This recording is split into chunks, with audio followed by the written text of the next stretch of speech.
Everyone thinks he's out for 2 months. And they're saying it's a month. That's nice. When has Stanton ever come back early from an injury or on time from an injury? Doesn't really happen.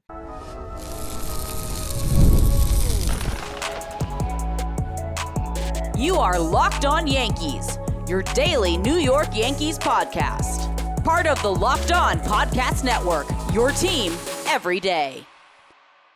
Welcome to Locked On Yankees, which is part of the Locked On Podcast Network, your team every day. Thank you for making us your first listen every day. I'm Stacey Gotsoulias. This episode is brought to you by PrizePicks, the easiest and most exciting way to play daily fantasy sports. Go to prizepicks.com/LockedOnMLB and use code all lowercase LockedOnMLB for a first deposit match up to $100. With me, as usual, is my co-host, Brian McKeon. Brian. If you just saw the Edmonton Oilers lose the Stanley Cup, and you just saw the Florida Panthers win their first Stanley Cup, it would be far from the Yankees' first World Series championship. But I will say this. Both teams in the NHL went through heavy adversity in their regular season. There might be a chance the Yankees have to go through that soon. And that there is volume. That does speak volumes. That does add into something. So we'll get into that in a little bit. Before we get started, don't forget, subscribe to the podcast on whichever podcasting platform you prefer. Subscribe to our channel on YouTube, like our videos, hit the bell so you know when our videos go up. Coming up, previewing the Subway series. It's here, at least one half of it. Looking ahead at the schedule up until the All-Star break, it is not easy for the Yankees. We're going to go through it. But first, we need to talk about how the injuries are beginning to pile up for the Yankees, and we have to come up with some sort of solution for these injuries. Yeah, and I wanted to talk about this today because it piled up about 2 weeks ago in the minors, right? We talked about it on that Minors Monday episode about 2 weeks ago. And it felt like, all right, this is happening in the minor leagues, but at least it's not happening at the major league level. We can survive this, right? And then all of a sudden it's starting to pile up at the major league level. And now is when you start to lose ball games. First of all, the minor stuff, we did say this at the time, and it now is, rearing its ugly head. The injuries in the minors aren't great because these guys are guys that potentially get called up and help the major league squad. And even if they don't get called up, they could be trade pieces. Now, when they're injured, they're not trade pieces. They're not developing their game, and they're not candidates to get pulled up. And a guy that could have got called up that was tearing the cover off the ball in the minor leagues that they could certainly use in the lineup right now is Jason Dominguez, a switch hitting power hitter that plays the outfield. That's literally all three pieces of what they need right now. They don't have him for a while, an oblique. They don't have Giancarlo Stanton. They're saying 4 weeks. Do you believe that? No. Do I believe that? No. Does any Yankee fan out there with a sense of their own mind believe that? No. No one thinks everyone thinks he's out for 2 months. And they're saying it's a month. That's nice. When has Stanton ever come back early from an injury or on time from an injury? Doesn't really happen. And he was having one of the best stretches he's had as a Yankee. Now, he's had stretches where he's been really hot, but I mean, he was on pace for 40 and 100 this year. So you're not getting that production out of the lineup. Soto's hit a little bit of a rut. Aaron Judge is the only guy that stayed consistently awesome really since the start of May, right? And I know there's positivity of getting Garrett Cole back, but you just had the first bad Luis Heel start of the year. And, I know, like you said yesterday when the show ended, if you're going to see any two starters coming for the Yankees, you want it to be Cole and Heel for sure. And I agree with you. Mets, I don't know if you looked at the Mets' recent play. They're not exactly losing games in June. The Mets are playing like a 13-4 baseball in the month of June. They're playing really well. So you add all these things up and you look at all these things and how they line up. And we're going to get into the schedule because that needs to be reported on too because we need to discuss that. But Stacey, they're entering a period of time where they could really be entering a rut here, and these injuries do not help. Right.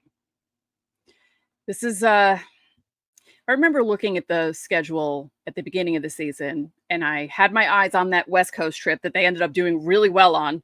And I also looked at this stretch because, you want to look at how they're doing up until the All-Star break, and you don't want a team to limp into the All-Star break, but it's looking like that could be what's going to happen heading into the All-Star break, literally and figuratively. Like, they could be limping as a team, just, not doing as well as they were doing in May, and also more injuries. I mean, you never know.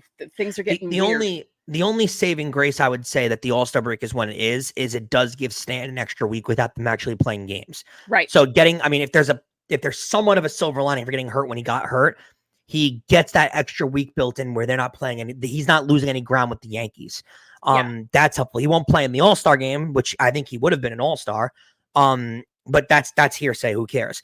There's other things that are problems though, too, because you look at injuries and everything like that. We mentioned this yesterday, and this needs to be brought up too, because it is starting to the time. We said this, I want to say it's a month ago on the show, where we discussed, what are the trade candidates?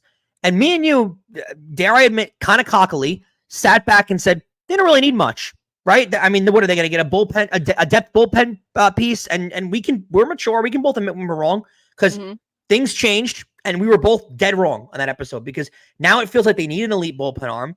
Now it feels like they need a first baseman. They need a potential third baseman. They need an outfielder potentially. They need a lot of pieces now. And I don't know what the position is to go out there. I've seen a lot of takes online, and the one that I think both of us can't stand, that we both reported on yesterday, the notion that, they got to get Rizzo back and then things kind of figure themselves out. What has Anthony Rizzo exactly done this year that makes you think that when he comes back, things are going to turn around? He's another 220 hitter. You're getting, we thought at times you think you see Glaber turning things around. Glaber's hitting 138 since the start of June. I mean, he's been atrocious. Not 138. He's hitting 200, 197. Trent Grisham, who everyone keeps saying, if he plays every day, he's an everyday major leaguer. Well, if he's gotten a lot of playtime lately, he's hitting 140. They got JD Davis. Has he been good this year? No, he's been terrible. I just, how many teams in history, in recent history, have won World Series or made deep playoff runs or stayed consistently good all year with getting as little production as the Yankees have gotten out of their first and third base positions? Right. I mean, the corner infield is very, very, very important. Even so in the Yankee championship years, those weren't their most elite positions, but they had some damn good stopgap players at first and third base, between Brocious and Tino. And you're not getting that this year. In fact, you're getting far, far, far below average production out of those two positions, which is why I'm starting to lean more towards Stacey. They've got to make a move. And at one of those positions, at bare minimum, they need to upgrade. Right. Yeah, I don't think JD Davis is the answer. A permanent fix. I think he's just there for the time being until they can work out a move to get someone else. I don't think he's going to be the savior. I don't think that's why they got him either. He's a body. He's someone who can play both positions, and they're like, okay, cool. Come to us. Try and help us out. The problem I'm feeling is you're getting zero production out of everyone past really the fourth year of their lineup. You're just zeros, right? Yeah. I mean, if you go around the lineup, think about the positions you're getting no production out of, right? Right now with the injury to Stanton and how things are going to be changing around, right? Center field, if you don't count Aaron Judge and you put Trent Grisham, who's going to get a lot of play time now. He's a nothing, right? Right field, you're getting obviously elite production, but first base, you're getting nothing. With Rizzo healthy or not. Second base, you're getting nothing out of Glaber. I'm sorry. I hate to admit that, and I love Glaber as a player. He's hitting under 200. He's got like 2 homers. I mean, he's not productive as a player. Shortstop, you're getting tremendous production, but Anthony Volpe is still in his second year in the league. Third base, you're getting nothing. Catcher, you're getting nothing. Like, there's too many positions when you go on the lineup where you can't just sit there and say, he's giving you no power, but at least he's giving you a 300 average, or he's not giving you a very good average, but his OBP is high and he's stealing a lot of bases. You're not getting, and it's funny, is coming into the year, the first month of the year, when Aaron Judge wasn't playing well, you were saying, they're winning games because their starting pitching is so good and their lineup is well-rounded. And a lot of those guys have fallen off. Even Verdugo, really, let's be honest, since the Red Sox home run in game 1 of that series, Verdugo's been a nothing at the plate. And he's a tremendous fielder. He's not going to lose his spot on the team. And I'm not trying to make that point. But you have all these guys giving you nothing, Stacey. And we're going to get into the next segment because it will be mentioned because of how bad the schedule gets. You got all these guys giving you nothing. Your starting pitching is only going to do so much for you, right? Like, your starting pitching can only go a certain amount of time of giving up 3 runs, 2 runs in these pivotal games. They're not going to keep doing, and you're already seeing that, right? Rodon's had a few stinkers. He'll had his first stinker of the year. It's not going to rarely does a starting rotation pitch as well as it pitched in the first 2. The fact that they've done it in the first 2 months has been miraculous. Rarely does a starting rotation continuously do it throughout an entire season. It's a long season, like we said yesterday. So to expect that out of your rotation, to expect the bullpen that's already fallen off to keep going as good as it's gone. And now, I mean, let's be real. You're relying on Aaron Judge to hit 60 home runs this year to be, and you can't rely on those kind of things. It feels like they're one big injury away from a Judge or a Soto from really falling off the tracks, or really feeling like they're falling off the tracks. But the way I feel about it is this team was hitting before this stretch. So I think there's a way that they can recover. Like, I don't think they're going to be this bad for the rest of the season. I think some guys will pick it up a little bit. And the interesting thing about Gleyber, I'll just say this quickly before we go to segment 2. What's happening with him stretched over the whole season is what was happening with Judge in April. Like, Judge would hit like a home run and he'd hit a double, and then he'd have a few games where he didn't do anything. And you were just like, when is it going to pick up? And for Gleyber, it's been happening for 3 months, and he cannot snap out of it at all. It seems like Judge is just more mentally tough, though, where Gleyber lets it avalanche. Yeah, because you find it affects him on the bases, it affects him on the field. Judge doesn't let that happen to him. Because you see that a lot in baseball. If a guy's going badly offensively, sometimes the defense suffers as well, and like the whole game starts to suffer. You don't usually see that with Aaron Judge. If he's doing a bad job at the plate, it doesn't affect him in the field. Gleyber Torres, it seems like it affects him 24/7 when he's not hitting well. And I don't know what they're going to do, but it's like you said, we're going to look at it in segment 2. The schedule does not get easier because the teams that they're playing that weren't playing well at the beginning of the year are now playing well.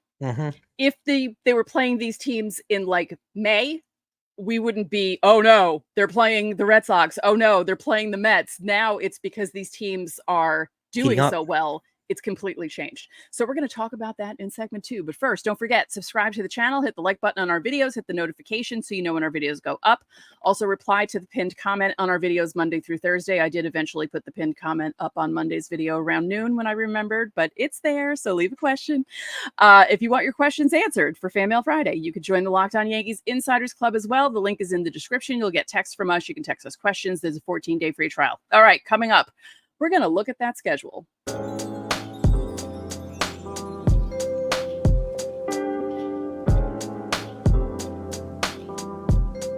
Here on Locked On Yankees, we pride ourselves on getting you the latest news for your team. Whether it's the offseason, the draft, spring training, or the playoffs, it's year-round. You know what else is year-round? Collection season. Just because tax season is over doesn't mean the IRS will stop coming after you for unfiled taxes. The IRS can garnish your wages, levy your bank accounts, and even seize your property. Don't let the IRS target you. Let the licensed professionals and tax experts at Tax Network USA go to bat for you. With over 14 years of experience and an A+ rating by the Better Business Bureau, Tax Network USA has saved their clients over $1 billion in tax debt. Whether you owe taxes, have complicated matters that require tax planning, or finally hit that parlay this season and need help correctly filing, call 1-800-549-1000. or visit tnusa.com/lockedon. You can see the link in the description below. Get supplies from the site that's made for the skilled trades, SupplyHouse.com. SupplyHouse.com is the most reliable way to order plumbing, HVAC, and electrical products online. Their easy-to-use website is packed with helpful resources and the latest product info to help you get the job done right. Shop a complete inventory of over 200,000 parts from over 400 top brands and get your order delivered right to your door with fast shipping from coast to coast. Need help with an order? Get expert support and industry-leading service from the friendliest folks in the business and talk to a real person every time. Pros in the skilled trades get a competitive edge by joining SupplyHouse.com's free Trade Master program. Every Trade Master gets access to a dedicated phone line, free shipping, and discounts on every order. Join the thousands of trade pros already benefiting from their free membership at supplyhouse.com/TM and order plumbing, HVAC, and electrical supplies from anywhere with just a few clicks at supplyhouse.com.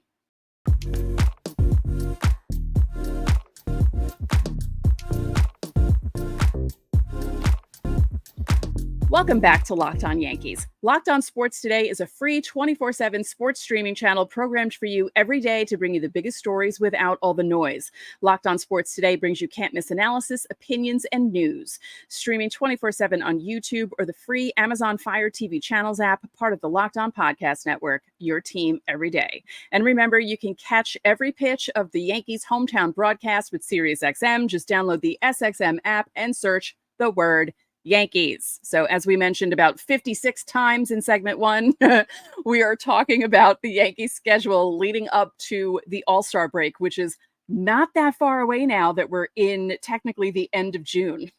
Yeah, what is it, 2 weeks away, 3 weeks away from the All-Star break?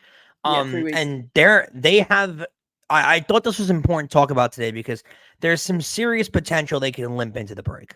And not in a good way. Now they're already, if they go into the break limping and it becomes a storyline around the league of how bad the Yankees are playing going into the break, it'll start from 3 series ago, right? You'll say they lost the Baltimore series. You'll say they lost the Boston series. That's a problem alone. But let's go forward. The next 2 games, they play the Mets in Citi Field. I know Yankee fans hear that and think, oh, it's the Mets. You know, they've had a terrible year. You've heard from the grapevine that the Mets have been awful this year. The Mets are the best team in baseball in the month of June. They are. They have the best statistical record in the month of June. That's not going to be easy. And the Mets, as bad as they can play throughout the year, you know their players are going to get up for a series against the Yankees.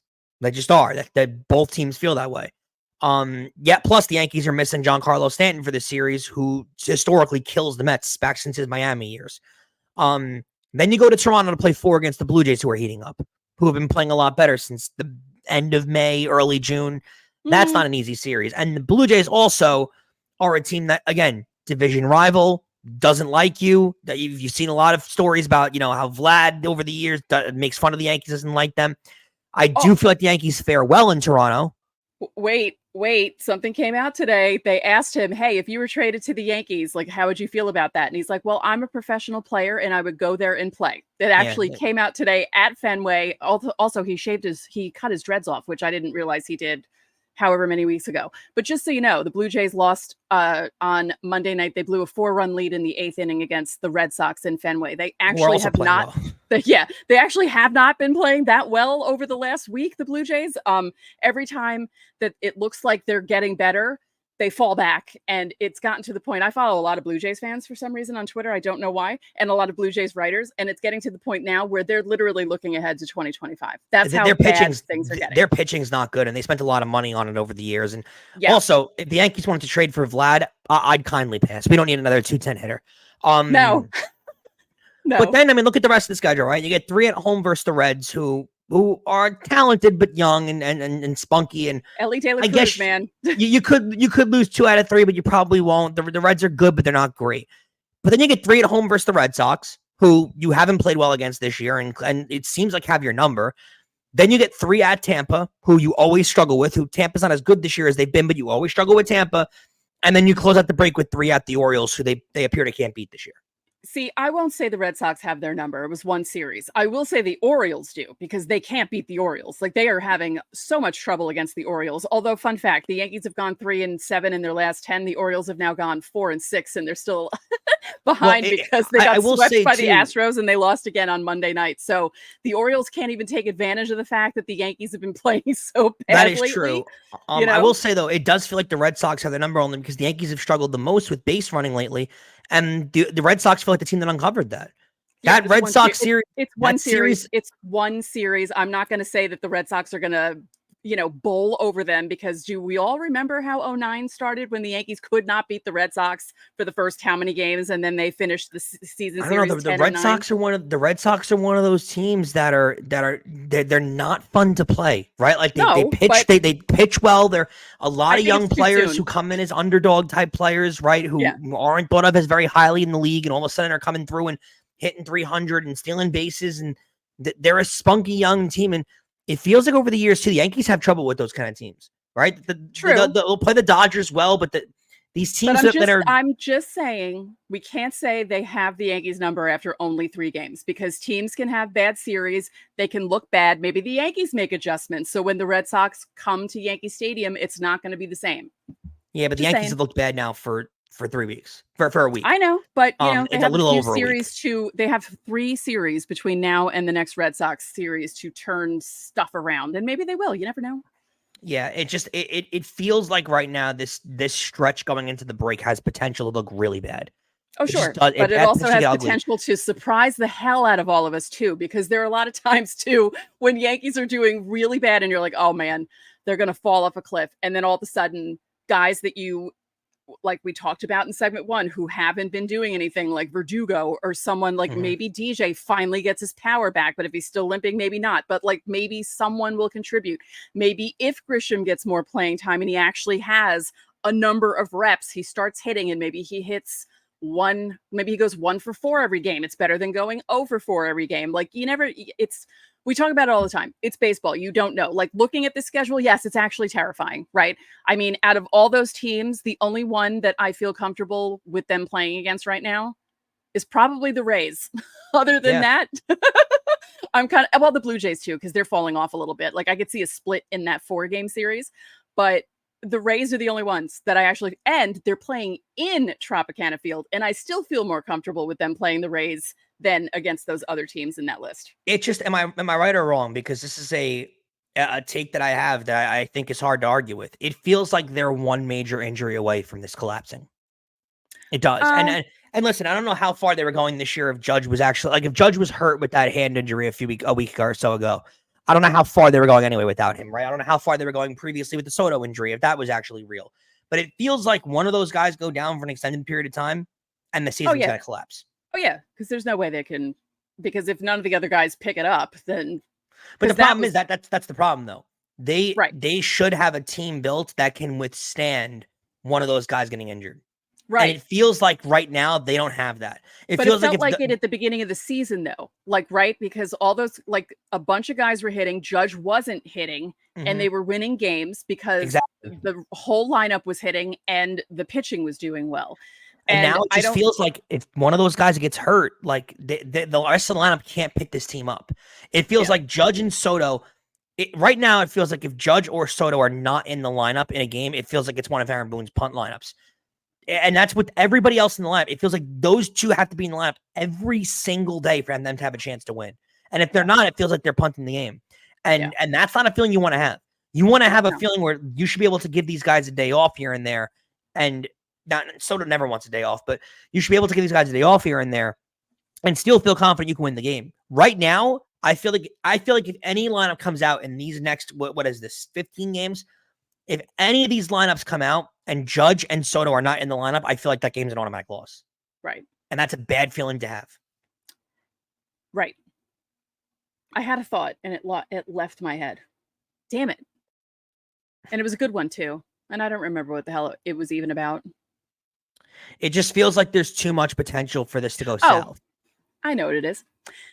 Luckily for the Yankees, kind of like what they did a couple of seasons ago, they went out for this hot start. So will they lose possession of first place? Probably. But people were picking the Orioles to be in first place. So that's not a big deal.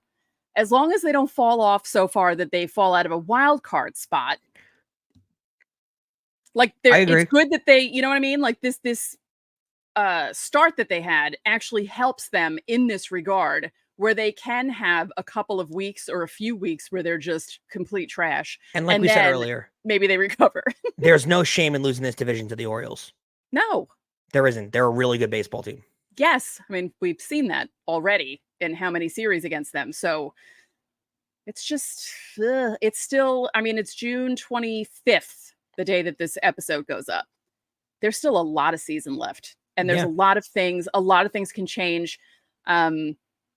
You know, Patrick Sandoval, the Angels, it came out on Monday. He's getting Tommy John surgery. Yu Darvish is having elbow issues again. Like, so many things can happen to so many teams, and you just don't know what's going to happen. And, you know, the Yankees could be one of them too. But the beauty of baseball, the season is so damn long that a team can play 15 different ways during the season, and it adds up to the end result. Well, that's what we said.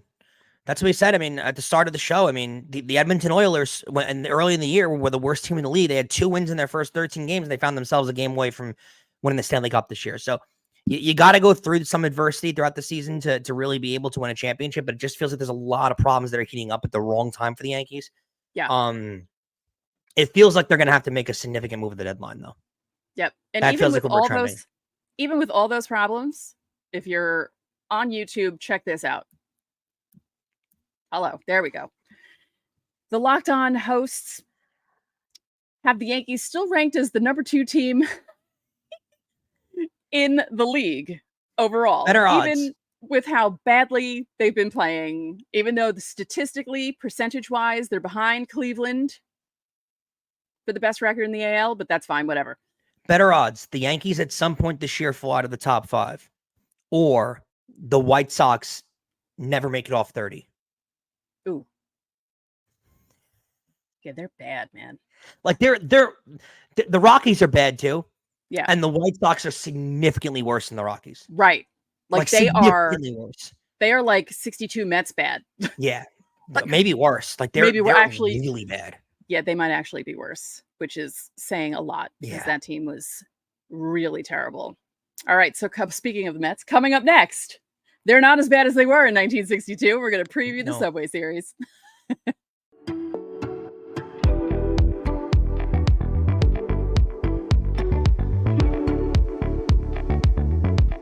PrizePicks is the easiest and most exciting way to play daily fantasy sports. And unlike other apps, on PrizePicks, it's just you against the numbers. All you do is pick more or less on 2 to 6 player stat projections and watch the winnings roll in. And you can now win up to 100 times your money on PrizePicks with as little as 4 correct picks. You can turn $10 into $1,000. And with the Stanley Cup Finals over, unfortunately, and the NBA Finals over, the hoop action doesn't just stop on PrizePicks there, because women's basketball is heating up with stars like Caitlin Clark and Angel Reese looking to make names for themselves alongside greats like Breanna Stewart and Aja Wilson.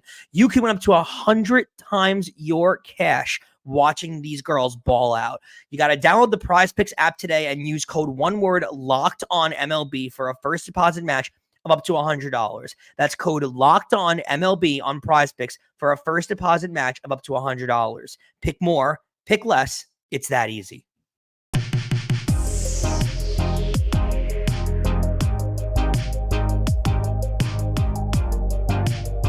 Locked On has launched the first ever national sports 24/7 streaming channel on YouTube, and now it's also available on Amazon Fire TV in the free Fire TV Channels app. Locked On Sports Today is here for you 24/7, covering the top sports stories of the day with the local experts of Locked On, plus our national shows that are covering every league. Find Locked On Sports Today now, available on the free Fire TV Channels app. And remember that you can catch every pitch of the Yankees hometown broadcast with SiriusXM. You just got to download the SXM app and search the word Yankees. Stacey, a 2-game series. I kind of don't like this. I don't like that they do this now with the local rivals. Play a traditional 3-game series, or play them. Like, I don't get it. It's weird to me. It doesn't make any sense. They keep trying new things out, and it just feels strange. Like, don't fix what's not broken. Like, it's weird playing a 2-game series against the Mets. Like, it just feels like they have to make it different. Yeah, for the last few seasons, it's been this way, and it's 2 games midweek.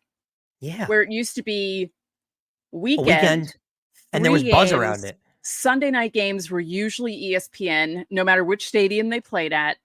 And it's just... There's no buzz. What are we, 27 years into it now? And it's like... It feels like, I know some people get up for it, and the teams sometimes get up for it, but it's just not... Those first 10... I'll say the first 10 years were intense. They were intense. I remember when I was young, and it was like a big deal if you went to a Subway Series game. If you've been to one, it's like, whoa, you saw Yankees Mets live? That was a big deal. Me and my friend, we took I took my high school girlfriend and somebody else, and we all bought like Subway Series tickets and went together. And it was like it was like a big deal. We're like, oh my God, we're going to the Subway Series. And now it's like, if you have tickets to this game, it's like, all right. Yeah. Who cares? Like, It's great. really, it's not. What can you get in for tomorrow on the Game Time app? It's just where, if you're going to go, you should buy your tickets. But what is the price that you could spend? I bet it's not over $50 tomorrow to get into Citi Field. And that's saying something. Yes. I see $50 standing room only. That's not. I remember when the Subway Series was over $100 a ticket and you couldn't get in the building. Now, Oh, yeah. now it feels I like mean- there's just not as much muster around it. And like at the old stadium, when Oh, the yeah. capacity was like 57,000, and it was always like 57,000 people. It was, God, those games were so much fun. There's no 2005. juice. 2005, I watched Jason Giambi hit a walk-off single against the Mets on a Sunday night game. That was fun. There's been a lot of great 2012, moments. yeah, 2012, Soriano gave up the lead, or he let them tie in the top of the ninth. And then John Roush came in. Do you remember John Roush, the really tall Yes. pitcher with the tattoo on his neck? I said to my friend Dave, I said, if Russell Martin hits a walk-off right now, my headline for my story is going to say, Martin tattoos Roush. I'm not even kidding you. The next pitch, Russell Martin hits a walk-off home run. And I was so excited. I couldn't wait to come home and write my article about the Yankees beating the Mets and using that as a title. But you're missing one of the best Subway Series moments, which is 09. The Luis Castillo dropped pop fly from A-Rod. I mean, that was, it doesn't My get better than dad that one. laughed at that until he died, basically. For the next Oh, it was 5 the years, most, he would suddenly think about it and just start giggling because it was so just. It Oh was my the God. most, it was the, and that there's a lot of moments in that year that you can point to where the Yankees seemed to Mo. like turn it around. That felt like one of those moments, right? Where they turned it around. Like that was like their catapulting point. It my wasn't, God. but it felt like it. That was a bad moment. But Well, let's get Mo to this walk- year's. But Mo walking against K-Rod Yeah. in Bad. the Citi Field Bad. edition of the Subway, that was really hilarious. Yeah. But this edition, we have Garrett Cole making his second start, which is good because it's good to see him back, against David Peterson, who's 3-0 with a 3.97 ERA, only 22 innings as a starter. And for we're the lucky Mets. too, because Peterson's ERA is 3.97. They hit guys with 3 ERAs. If it was in the 4s, I'd be like, oh, Peterson's going 8 innings, shut up, bull. But it's in the 3s. Yeah, there's the problem. Game 2. Yeah, exactly. We'll get to that. Yeah. I think Cole's max in this game is probably somewhere like 80 pitches, right? I was going 75 to say to 80, that 75, range. 80. Yep. Yeah. So you're probably going to see him out by the 5th inning, 6th inning. Yeah. That's probably where you get it at Cole, and that's fine. They had an off I day will today. say- People got rest. Going into these games, though, Yankee fans, don't look at, oh, I heard the Mets are terrible this year. The Mets have been playing the best baseball in the league in June. So you got to be careful with that. And then game It's all 2. because of Grimace. Game 2, another 7-10 start. You're getting Luis Gil coming off by far his worst performance of the year. 9-2 at a 2.77. Think about how much his ERA jumped after giving up 7 earned. It went up to 2.77, which is crazy. He's going up against Sean Manaea, who's now a Met. Remember when he was one of the top trade targets out there? Yankees almost gave up the farm for Sean Manaea at one point in time. He's 4-3 with a 4.16. That reeks of 8 innings of shutout ball. Yeah, I literally wrote this in the rundown today. You know that Manaea will shove against the Yankees because it just. I've seen him shove against them. The last game I witnessed a walk-off, September 1st, 2019, when he was with the A's. Jay Happ was pitching for the Yankees, and Happ pitched really well. He pitched until like the 6th inning and, did well. The bullpen gave up 4 runs, right? Manaea, I think, didn't give up a run or gave up maybe 1 run in like 7 innings. And then the A's bullpen gave up 3 runs in the 8th. So the Yankees cut it to 4-3 because they scored 4 in the top of the 8th, if I'm not mistaken. And then Brett Gardner and Mike Ford went back-to-back home runs. Oh, wow. I do remember that game, actually. They honored I remember Moose. the Mike Ford, Brett Gardner back-to-back. Yeah. Belly to belly. Yeah. They were honoring Mike Messina that day for making the Hall of Fame, which is why I went to that game. Someone very nice, a listener of the show, bought me a ticket for the game, and I was sitting in the 200 section. Yep. And cried when I saw Mike Messina. And then I was very excited because I saw a walk-off. And then COVID hit, and I didn't go to a game again until 2021 after that. Let's not plan for the same thing. No, Sean Manaea, this will be an interesting series. This will be a very interesting series. I'm looking forward to it because for me, there still is a little juice, even though the series has lost its muster over years, but it's a big series for the Yankees. Yep, it is. One more time.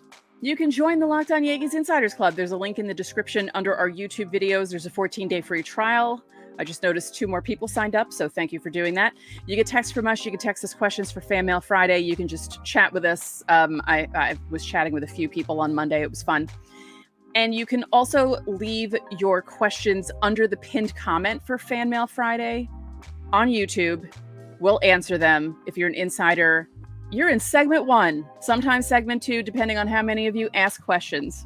But we'll still answer your questions on YouTube. And remember, you can catch every pitch of the Yankees hometown broadcast with SiriusXM. Just download the SXM app and search the word Yankees. So that'll do it for this edition of Locked On Yankees. I'm Stacey Gotsoulias. And I'm Brian McKeon. We'll catch you tomorrow after Yankees Mets.